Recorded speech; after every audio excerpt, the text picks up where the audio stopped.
Buongiorno.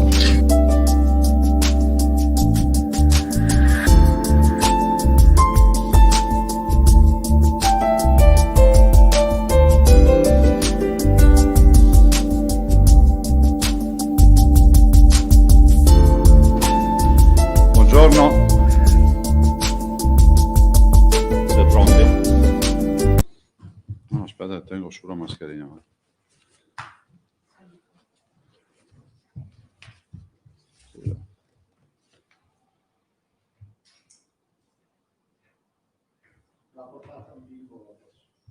Ora lo facciamo vedere.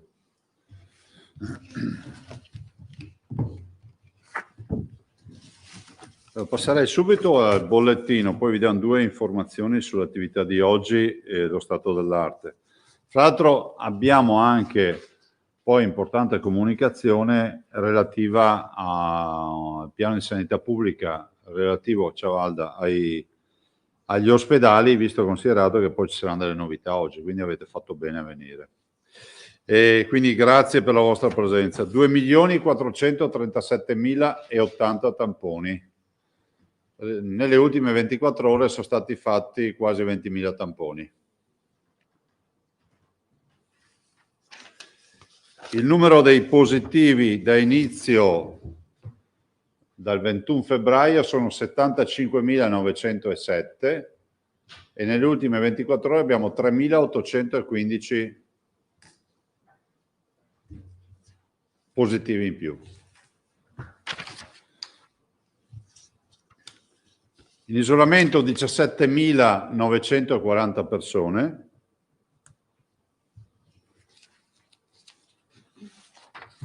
Positivi ad oggi sono 47.657.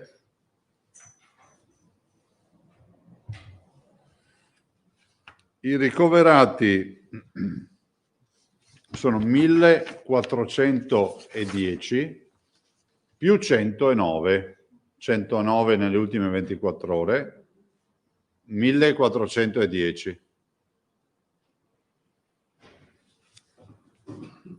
Terapia intensiva 186 più 12.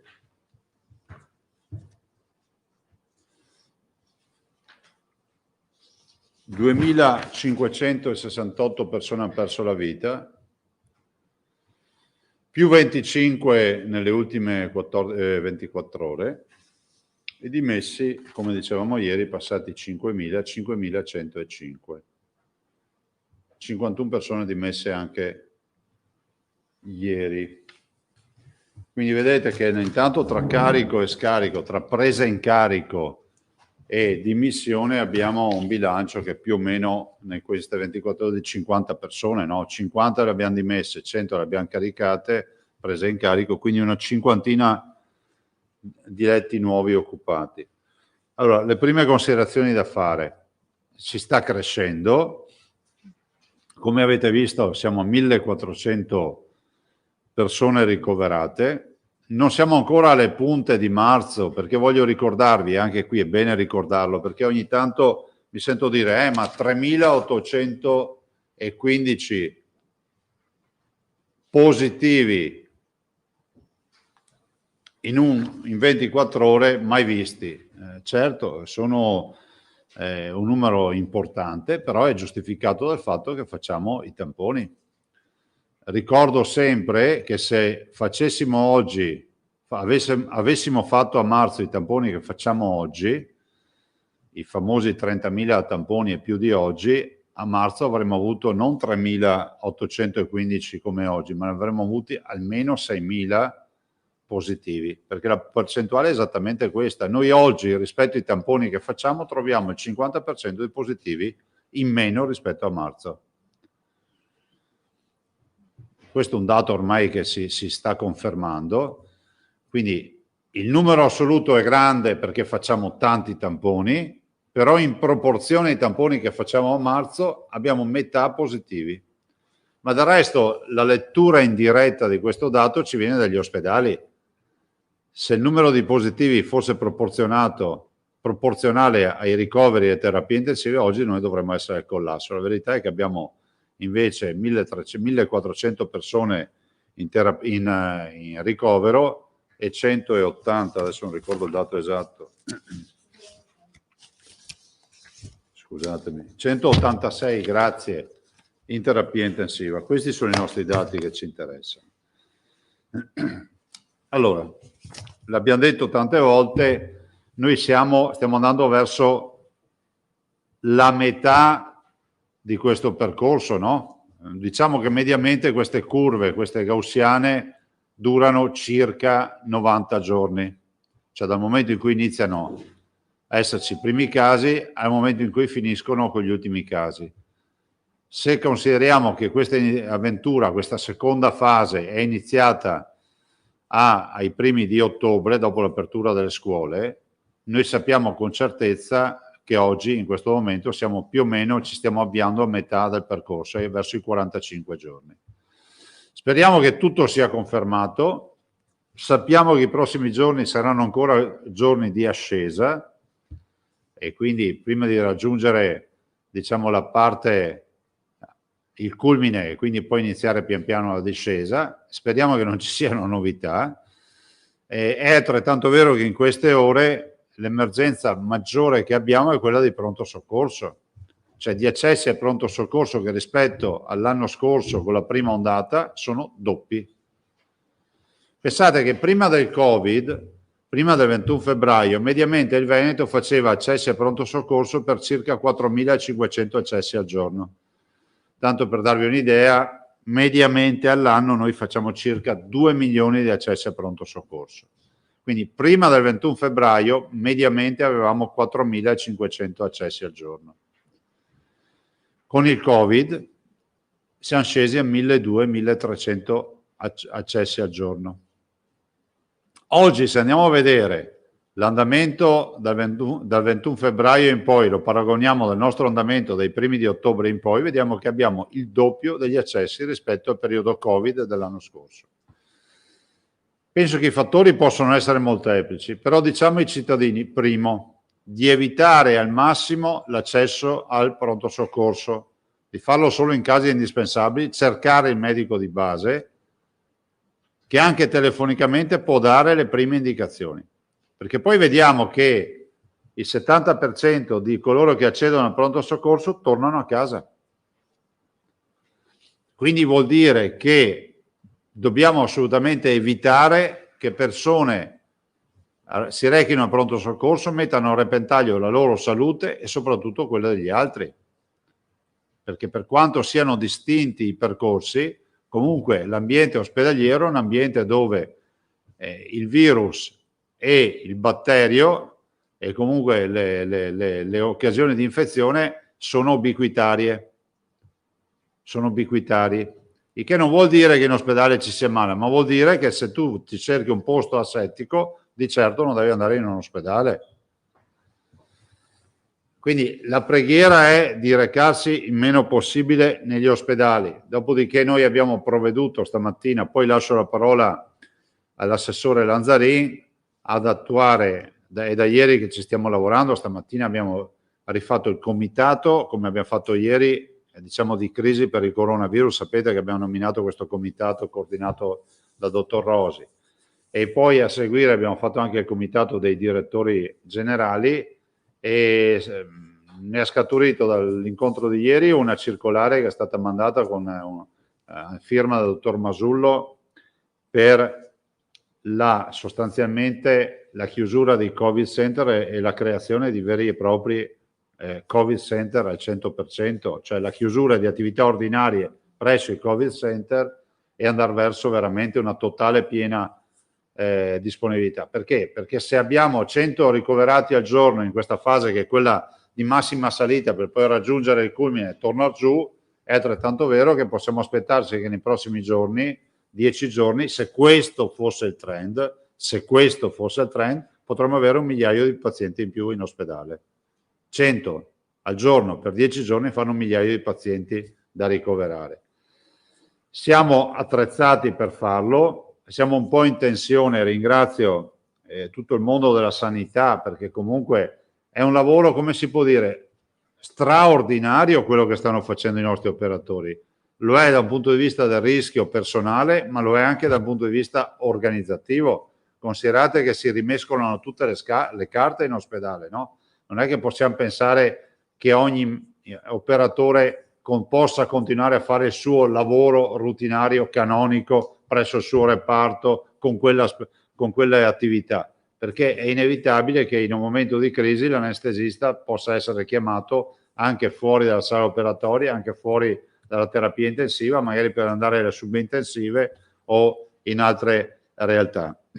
Quindi noi abbiamo provveduto da un lato a chiedere la dismissione di reparti e quindi poi l'assessore vi dirà, dall'altro anche a partire con la chiusura degli ospedali in maniera tale che ovviamente non sto parlando di oncologici, non sto parlando di pazienti terminali, non sto parlando insomma di età pediatrica, ma parlo di qualcuno che è andato a farsi l'ernia inguinale o altre robe, l'assistenza, voi capite che le visite le dobbiamo reggimentare e regolare al massimo per fare in modo che ci sia il meno accesso possibile negli ospedali. Sapete, come quando c'è la previsione del tempo, lo vediamo nei film americani di solito, no? C'è la previsione che arriva l'uragano, vi ricordate nei film che inchiodano le tavole sulle porte di casa per evitare che l'uragano entri e spazi via tutto. Stiamo facendo sostanzialmente un'attività preparatoria, senza panico, però i numeri ce li abbiamo e sono numeri che ci dicono questo. Ai cittadini dico che tutta questa partita oggi non è più un problema della sanità e della risposta sanitaria, ce l'abbiamo in mano noi cittadini. Parlavo anche questa mattina con il dottor Rosi e diceva guarda è straordinario perché basterebbe dire ai cittadini che i nostri operatori del SUEM, sto parlando del 118, di chi va a recuperare in casa pazienti Covid sintomatici, gravemente sintomatici, nessuno si è infettato usando la mascherina. Le uniche infezioni che abbiamo avuto, le abbiamo avute per infezioni domestiche o, diciamo, fuori dall'ambiente ospedaliero. E quindi ai cittadini dico che se portate la mascherina, pensate che Suemo usa la mascherina chirurgica come questa, e la portate bene col naso coperto, non con situazioni, diciamo, che non c'entrano nulla con la tutela. Se la portate bene, la possibilità di infettarsi è pressoché tendente a zero. E allora pensate che noi parliamo sempre di restrizioni, ma se ci pensate fino in fondo potremmo fare una vita senza restrizioni se tutti portassero e avessero portato la mascherina, perché poi questa è la vera storia delle restrizioni. Il problema è che il senso civico in alcuni manca, in altri c'è il totale negazionismo dell'evidenza e il risultato è che dobbiamo ricorrere alle restrizioni. Noi non abbiamo in animo di mettere restrizioni, pensiamo che siano già al momento sufficienti quelle che sono in corso. Vi ricordo, perché qualcuno mi dice ricordalo ogni tanto, c'è il coprifuoco, chiamiamolo così tutti ci capiamo, inutile che stiamo a usare altri termini, anche se è un po' improprio come termine, no? Ma rende l'idea, cioè bisogna non uscire di casa dopo le 10 di sera, e se ci esci ci devi uscire per lavoro, per problemi di salute o validissimi motivi che tu dovrai autocertificare nel momento in cui ti fermano. Devi dire sì, sono uscito di casa e sto accompagnando un familiare al pronto soccorso, ad esempio, o devo recarmi velocemente al lavoro perché faccio i turni di notte e lavoro presso questa azienda. Abbiamo ovviamente chiuse tutte le scuole superiori, sono chiusi i ristoranti, i bar dopo le 6 di sera, sono chiuse le palestre e quindi tutto quello che è il mondo delle palestre, delle spa, e infine, ricordiamolo, sono chiusi i centri commerciali il fine settimana, il sabato e la domenica. In più è previsto che oltre alla didattica a distanza per le superiori al 100%, è previsto anche un coefficiente di riempimento dei mezzi pubblici al 50% rispetto alla capacità prevista dalla carta di circolazione. Nei dati che si vanno ad analizzare, adesso io non ce li ho, viene fuori fondamentalmente che noi abbiamo tanti positivi rispetto a marzo, ma sono giustificati dai tanti tamponi che facciamo. E quindi sono in percentuale rispetto ai tamponi la metà di quelli che facevamo a marzo rispetto ai tamponi. Cioè facciamo l'incidenza dei positivi sul tampone è il 50% rispetto a marzo. Abbiamo, come vi ho detto, il doppio degli accessi di pronto soccorso rispetto a marzo, accessi quotidiani. Abbiamo sicuramente rispetto allo stesso periodo di marzo la metà delle terapie intensive attivate. Abbiamo rispetto al percorso di marzo almeno quasi 1 migliaio di persone in meno in ospedale. Abbiamo rispetto a marzo tempi di ospedalizzazione molto più veloci, più bassi. A marzo dell'anno scorso, nella prima fase, tanto per darvi un raffronto, se dovete fare una tabella, qualcosa, avevamo anche permanenze di 4-5 settimane, oggi mediamente 7-10 giorni si chiude la partita ospedaliera. Rispetto a marzo, sempre per fare un parallelismo, abbiamo abbassata l'età del contagiato, la grande quota ce l'hanno i giovani, e con un blocco centrale fino ai 55 anni, però i giovani si infettano e la fascia centrale insomma è importante. La stragrande maggioranza delle infezioni avviene sotto i 55 anni e la stragrande maggioranza dei candidati alle nostre terapie intensive e alle cure intensive è rappresentata dagli over 70 anni. Anche questo è uno scenario che è cambiato rispetto a marzo. A marzo la tragedia l'abbiamo vissuta sugli over 70, sia con i contagi che con le cure. Infine vi dico che in questo momento cito a memoria, mi passerete qualche imperfezione, ma non grosse inesattezze. In questo momento il grado di infezione dei nostri diciamo del mondo degli operatori della sanità è simile a quello di marzo, siamo 1.700 persone che si sono infettate. Stiamo parlando di medici, amministrativi, infermieri, cioè negli ospedali, su 54.000 dipendenti. Considerate che molte di queste infezioni sono extra ospedaliere. Sono cene, perché alcune sono proprio state ricostruite col contact tracing, cene purtroppo in alcuni casi tra ospedalieri, e può capitare, cioè non è una colpa aver fatto una cena quando si potevano fare, e quindi sono infezioni che sono nate fuori da quel contesto. Certo è che in alcuni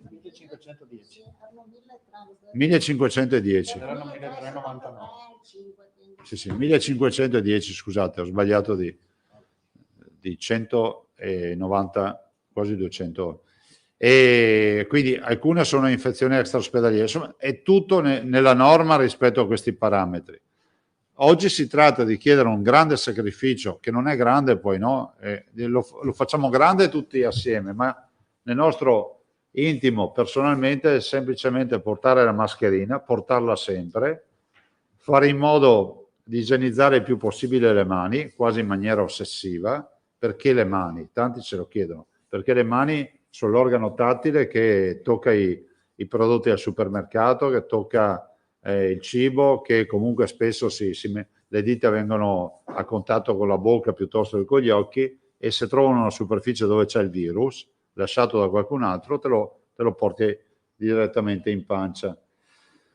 Io non ho altro da aggiungere. Ringrazio un bimbo che è venuto qui, Tommaso, oggi di 9 anni, e al papà, immagino si occupi di spettacoli, e dice fate ripartire il lavoro di mio papà. Questa è la tragedia del mondo degli spettacoli, di spettacoli viaggianti, insomma di molte categorie che sono ferme. Stamattina abbiamo fatto anche l'incontro in videoconferenza e salutiamo ovviamente Tommaso, aiuta mio papà a fargli riprendere il suo lavoro. Abbiamo fatto l'incontro anche col ministro Gualtieri in videoconferenza con i colleghi, e si è parlato del decreto ristori, e io spero che questi ristori arrivino velocemente, perché comunque sono indirizzati a quelle categorie e a quei codici Ateco che stanno pagando un conto salatissimo a difesa della salute della comunità. Sto parlando dei ristoranti, dei bar, delle palestre, delle spa, insomma di tutta la serie di categorie. Io sono disponibile per le domande, dopodiché lascio la parola a Sora Lanzarini. Bonet, Prigioni, Manzano. Sì, Presidente, buongiorno. Due domande. Allora, intanto volevo capire se, siccome si susseguono indiscrezioni su interventi imminenti del Ministro Speranza con nuove ordinanze, nuovi cambi di fascia, lei ha notizia che potrebbe esserci qualcosa del genere? Nulla di nuovo sotto il sole. Io ho sentito il Ministro anche questa mattina, peraltro devo dire non abbiamo neanche parlato di questo. Ho parlato appunto che adesso presenterò una richiesta formale per capire se ci autorizzano i veterinari oppure no. In questo paese, no, in emergenza sembra che sia un problema far tutto. L'importante è che poi nei libri di storia non si scriva che in regione dormivano mentre la gente aspettava il tampone. Poi ci sarà scritto chi dice di no e chi dice di sì. Poi la storia viene scritta così. E l'altra domanda invece riguarda il coinvolgimento dei privati, di cui lei ha già accennato un po' ieri, no? Noi oggi pubblichiamo un'intervista a questo esponente di Confindustria che entra anche molto nello specifico, addirittura si renderebbero disponibili a riattivare degli ospedali dismessi. Lui cita Monselice, cioè sintetizzando a beneficio magari di chi ci ascolta, la proposta loro, dei rappresentanti delle cliniche private, è: la regione ci dà delle strutture dismesse, noi mettiamo dei soldi, investiamo, le rendiamo operative e potremmo farci carico per esempio delle operazioni chirurgiche che sono arretrate. C'è una possibilità di questo tipo? Scusate un attimo, allora il problema è un altro. Il problema è che ci vuole il personale per aprire. Se noi avessimo il personale attiveremmo tutte le strutture. Ci diranno dove trovano il personale, visto considerato che anche nei concorsi non arrivano. Dopo, per carità, è difficile commentare diciamo, dichiarazioni riferite, perché poi bisogna vedere cosa intendono loro per riattivare.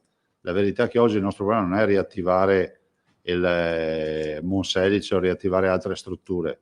Oggi la nostra attività è quella di un percorso da fare assieme anche ai privati che abbiamo in Veneto, condividendo alcune strategie. Ricordo che i privati in Veneto sono accreditati e sono giustamente sostenuti per le prestazioni che fanno dalla regione. Cioè non è che sono, lo dico, a noi sembra una banalità quello che sto dicendo, ma per il cittadino che è a casa ha spiegato che non è che il privato sia un privato puro, stiamo parlando di un privato che vive in virtù di convenzioni che ha con la regione. Cioè privato puro esistono, ma non stiamo parlando io sto parlando di privati che vivono di forti diciamo convenzioni che hanno con la regione da sempre. Dopodiché, ripeto, polemica zero, nel senso che riattivano il blocco operatorio a Valdobbiadene piuttosto che a Monselice. Tempi, personale, oggi il problema oggi non è quello. Prigioni. Buongiorno a tutti. Perché noi stiamo parlando noi stiamo parlando di un progetto di piano di sanità pubblica. Cioè non è che la risposta è dateci Monselice perché facciamo una clinica per fare le sale operatorie. Cioè non stiamo parlando di questo. Stiamo parlando di condivisione di terapie intensive, di alcune attività che loro possono fare o quant'altro. Okay, solo per chiarire in fondo la questione, quindi diciamo così, voi sareste il dialogo è aperto però per tutta la parte che riguarda Covid, non l'extra Covid. No, ma extra Covid, noi assolutamente sì, ci ragioniamo assieme, però perdona, siccome non voglio assolutamente che ci sia la minima ombra di polemica, cioè, vorrei capire la ratio del ragionamento, perché detta così, cioè,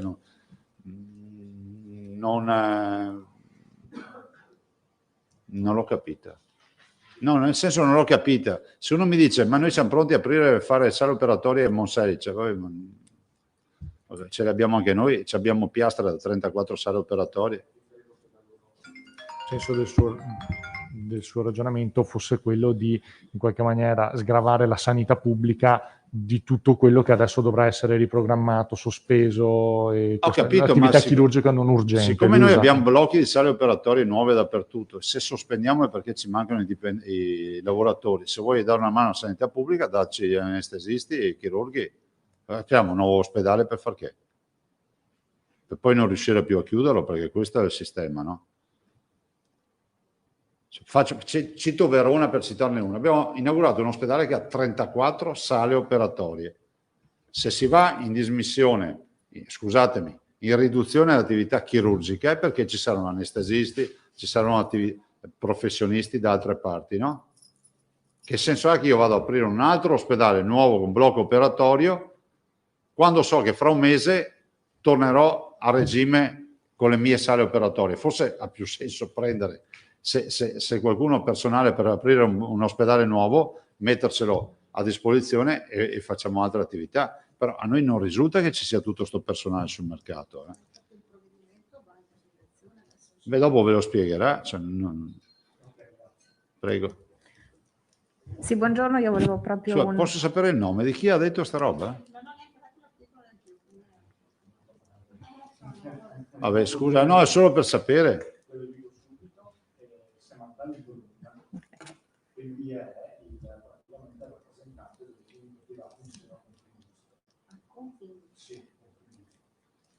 No.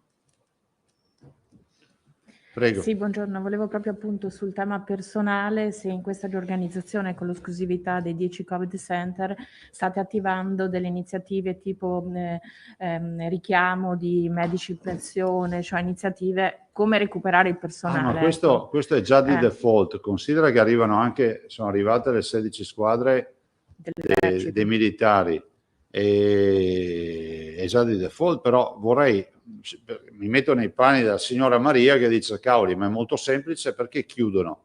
basta fare da una parte il Covid e noi continuiamo a gestire gli altri ospedali. Cioè, manca il personale, non so se vi è chiaro, ma manca in tutta Italia il personale, non c'è personale.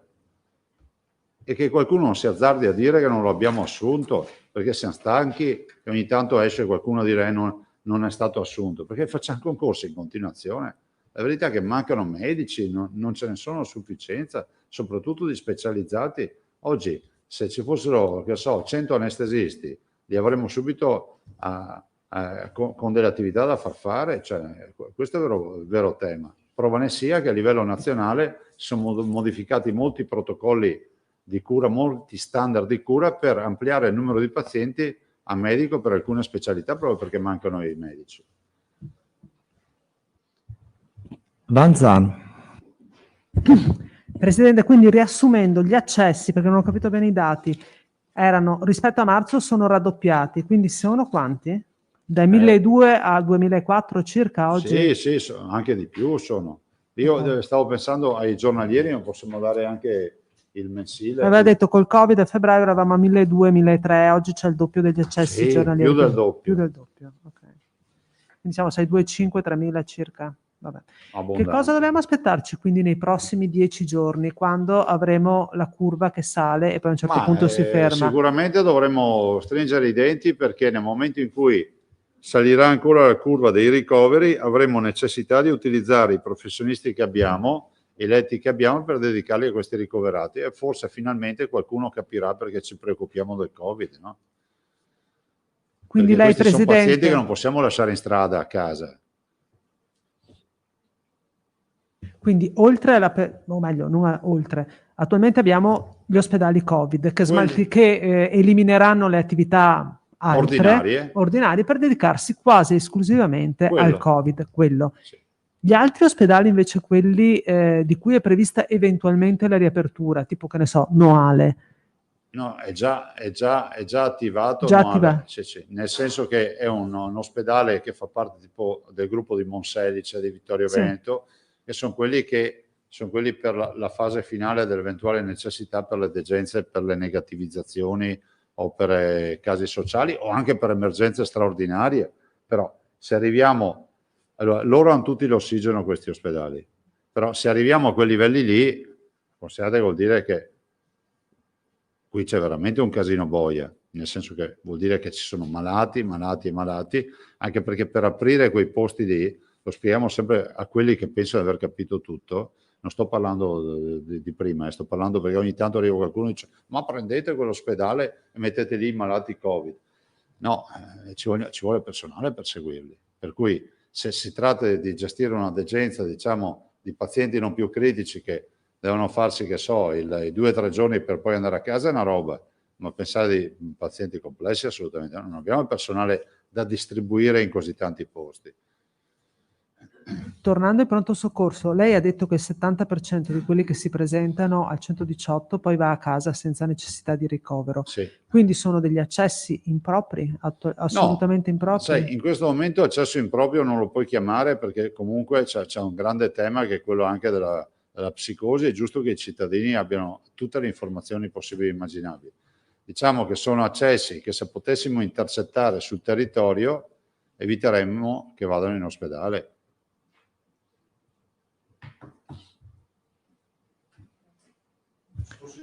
Bonet. Sul tema dei vaccini influenzali, lì siamo a posto, cioè le dosi che dovevano Per le nostre arrivare, dosi sì. sono arrivate tutte quelle che... No. Arriva il secondo lotto quando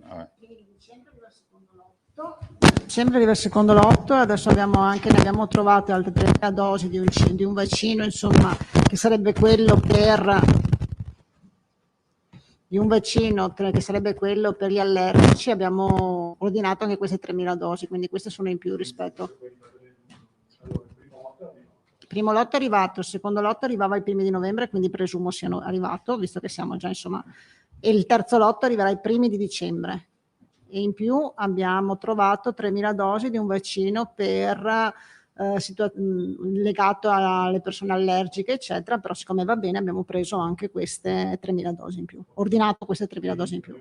Siccome ho visto, leggevo stamattina che l'Emilia Romagna farebbe causa a una ditta farmaceutica perché non sono arrivate le dosi, da noi è tutto a posto. Ok, grazie. Al momento no. Altre domande? Per un'ultima domanda. Poi. Prego. Buongiorno, anche appunto siamo in attesa del picco di questa seconda ondata e volevo chiederle, Presidente, visto che si legge che il Veneto sia nel novero delle 6 regioni che sono osservate speciali per un possibile passaggio in fascia arancione, se per quelle che sono le vostre previsioni, magari nello scenario più pessimista che potrebbe presentarsi tra un paio di settimane, c'è questa possibilità per il Veneto? Ma guarda, attenzione che questi parametri, a parte l'R con T che dipende poi da noi, no? Perché se il contagio si diffonde, l'R con T si alza. E quindi, per assurdo, se nessuno portasse la mascherina, è garantito che oggi saremo in zona rossa. Quindi, se qualcuno ancora non l'ha capito, continuate a non portare la mascherina e poi a lamentarvi perché ci chiudono in casa. Perché chi a causa del suo mal pianga se stesso, cioè il tema della mascherina è fondamentale per sta battaglia e per non cambiare di zona. Dopodiché non è che tu cambi di zona perché hai 2000 persone ricoverate, perché hai 300 persone in terapia intensiva, lì è il tema della pressione ospedaliera e dimostrerai con i parametri se li curi bene o no. Ovvio che se ce li hai tutti nei corridoi e nei piazzali sulle barelle, è ovvio che passi la zona rossa subito. Il vero tema oggi è la trasmissione e quindi l'indice di trasmissione, l'R con T, che deve restare basso. L'unico sistema è quello di tutelarci con la mascherina.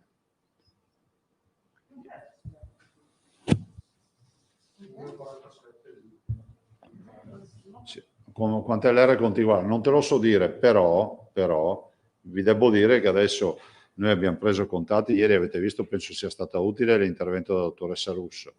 Adesso lei sta seguendo questa partita e lei ha messo in piedi appunto anche un osservatorio che controlla tutti i parametri, quindi anche per essere sempre pronti a verificare se abbiamo qualche parametro che va fuori per evitare di andare in zona arancione o rossa. Però insomma è una battaglia quotidiana che portiamo avanti.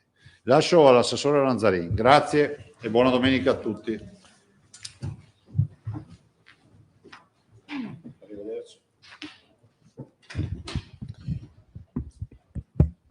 Allora, proviamo a fare un po' di chiarezza rispetto ai vari provvedimenti che sono stati fatti per quanto riguarda quindi attivazione Covid Hospital, sospensione graduale, sospensione poi invece delle attività perché si entra in quarta fase.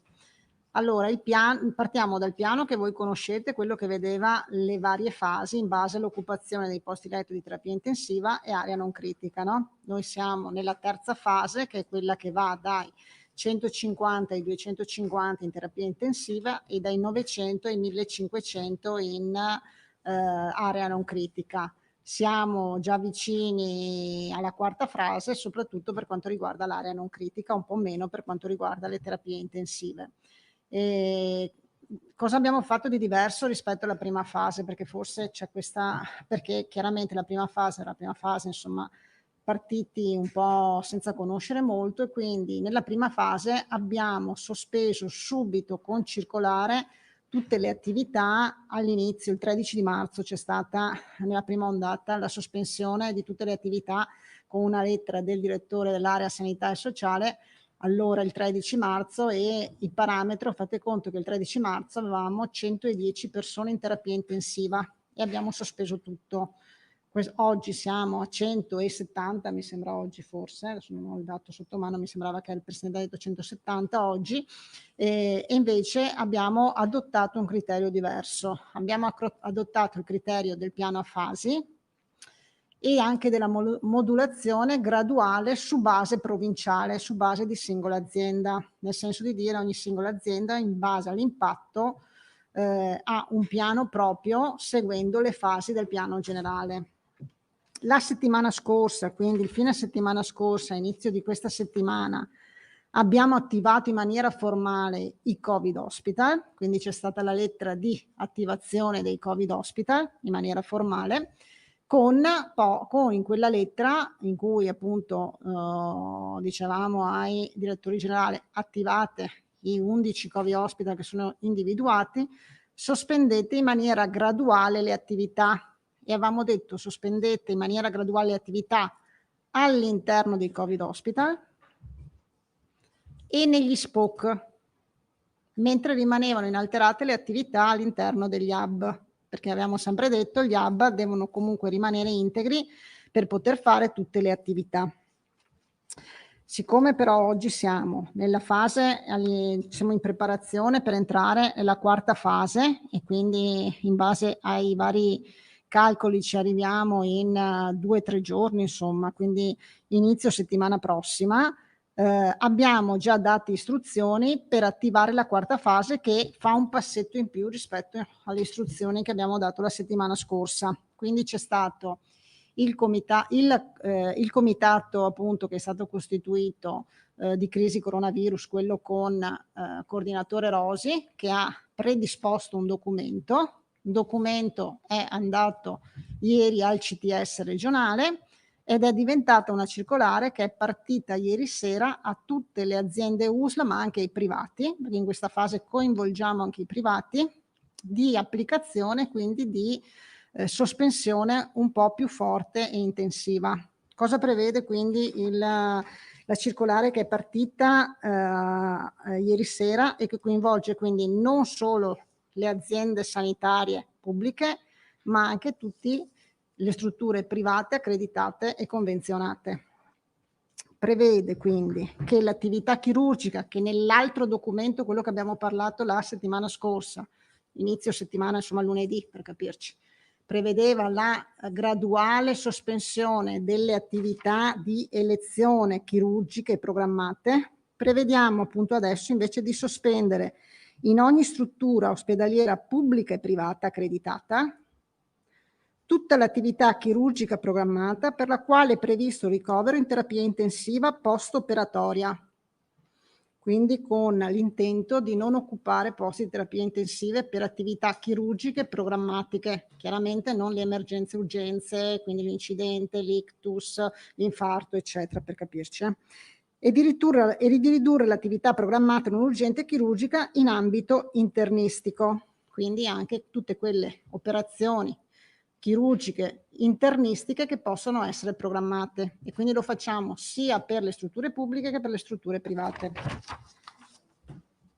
In più diciamo che viene, oltre all'attività libero professionale intramoenia, si dispone anche la sospensione, quindi sospendiamo anche l'attività libero professionale, dell'attività specialistica ambulatoriale, delle strutture anche qui sia pubbliche che private, accreditate, ad eccezione delle prestazioni prioritorizzate, ossia U, urgenti, e B, brevi, quindi 24 ore e 10 giorni.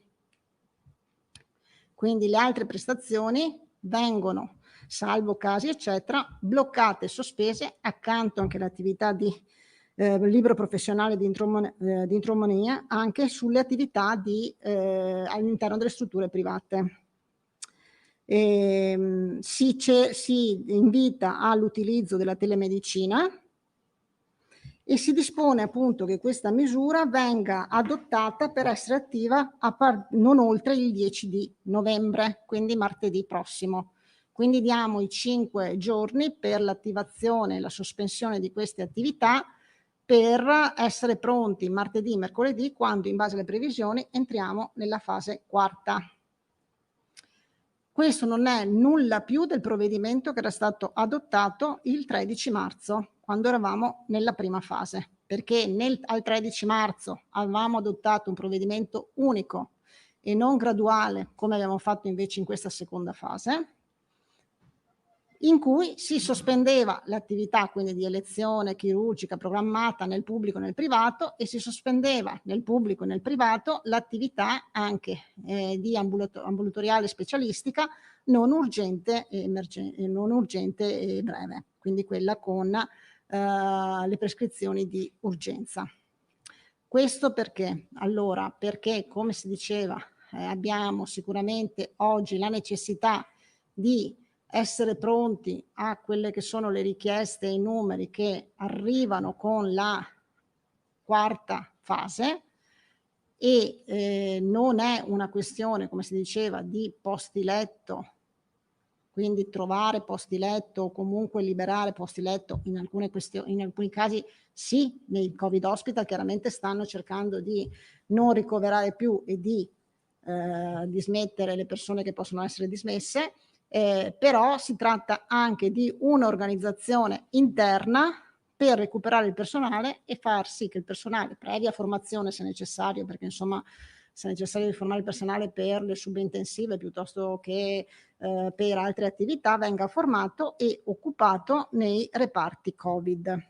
Nella prima fase, se vi ricordate, in cui appunto, ripeto, il provvedimento era unico, ma è stato all'inizio, quindi subito, mentre questa volta abbiamo cercato di renderlo graduale, quindi siamo rimasti a tenere aperte le attività fino ad oggi, insomma di fatto, in alcuni casi le strutture private sono andate in soccorso delle strutture pubbliche anche dando del personale, perché avendo limitato l'attività nelle strutture private, a parte del personale, è andato anche a volte a intervenire e aiutare nelle strutture pubbliche. Sì.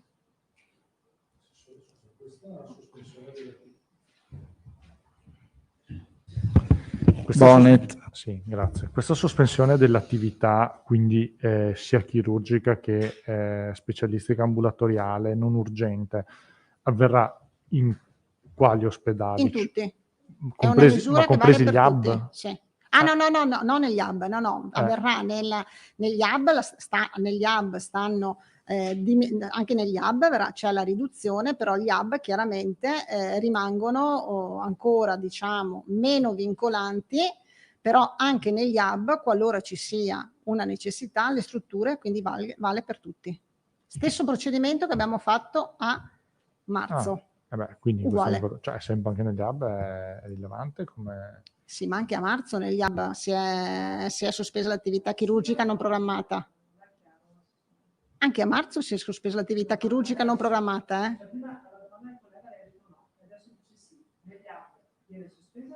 No, allora negli hub vengono garantite le emergenze e le urgenze e poi in base alla modulazione, quindi gli hub chiaramente se hanno la possibilità di diciamo così, dilazionare un po' di più rispetto agli SPOC, sicuramente insomma riescono a dilazionare un po' di più, però il provvedimento prevede la chiusura insomma più o meno contestuale dappertutto. Programmata, stiamo sempre parlando delle non le oncologiche, non le emergenze e urgenze, non le operazioni di un certo tipo, stiamo tipo parlando della protesica, facciamo un esempio per capirci.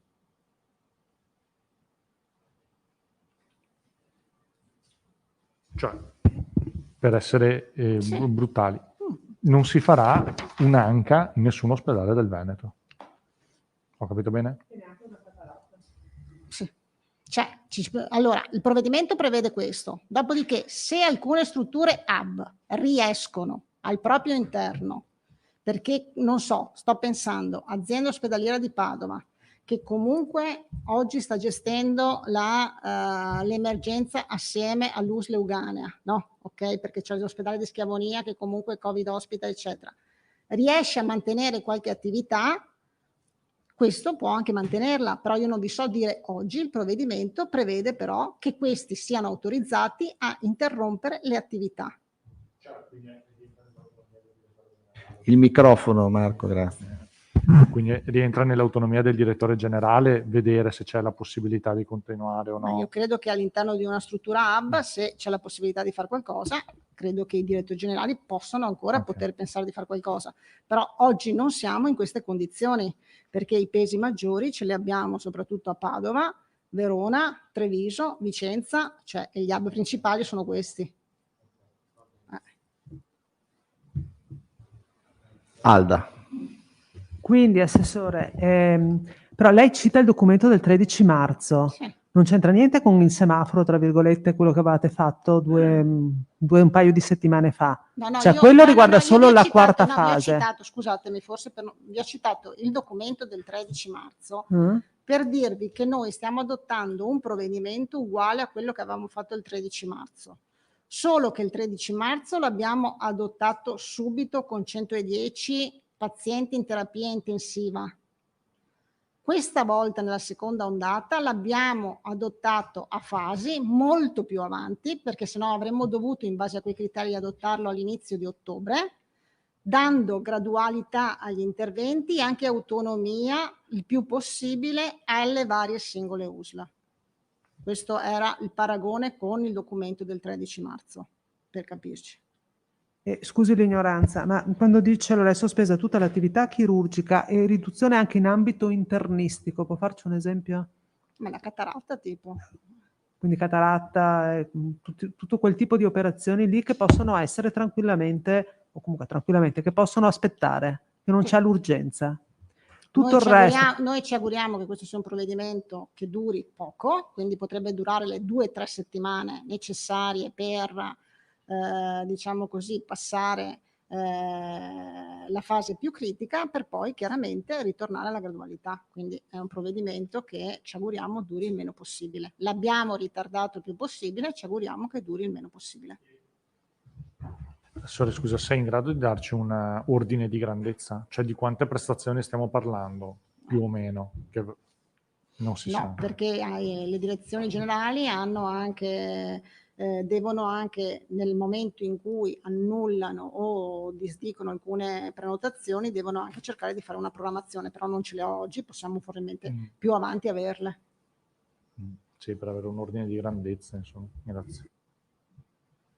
Mentre le urgenze sono garantite, quindi l'incidente stradale, oppure la prescrizione urgente, il medico, la U. L'urgenza non è mai stata e non può essere messa in discussione. Come non possono neanche essere messe in discussione le visite, gli screening oncologici, la dialisi, insomma tutte quelle parti appunto che non possono essere messe in discussione, anche visite di controllo oncologico, insomma quelle cose lì che non devono essere messe in discussione non vengono messe in discussione. E rispetto a marzo c'è una novità rispetto alle strutture private o anche a marzo erano anche coinvolte? A marzo era così. Quindi è esattamente come siamo come a marzo. Sì, sì. Solo che a marzo l'abbiamo adottato a inizio fase emergenziale, qui invece abbiamo tirato fino insomma ad oggi, proprio per cercare di evitare meno disservizi e di non accumulare prestazioni, perché poi questo chiaramente ha il ritorno di accumulare prestazioni. Gli diamo la circolare. Sì, chiarimenti ulteriori da parte dell'assessore Bottacin su numeri, statistiche che vi risultassero ignote oggi, numeri che non vi sono chiari? Se avete, finché siamo qua, poi dopo chiudiamo. No, a posto. Tutto chiaro. Bene. Grazie, a domani. Anzi no, non lo so, vediamo. no, domani no.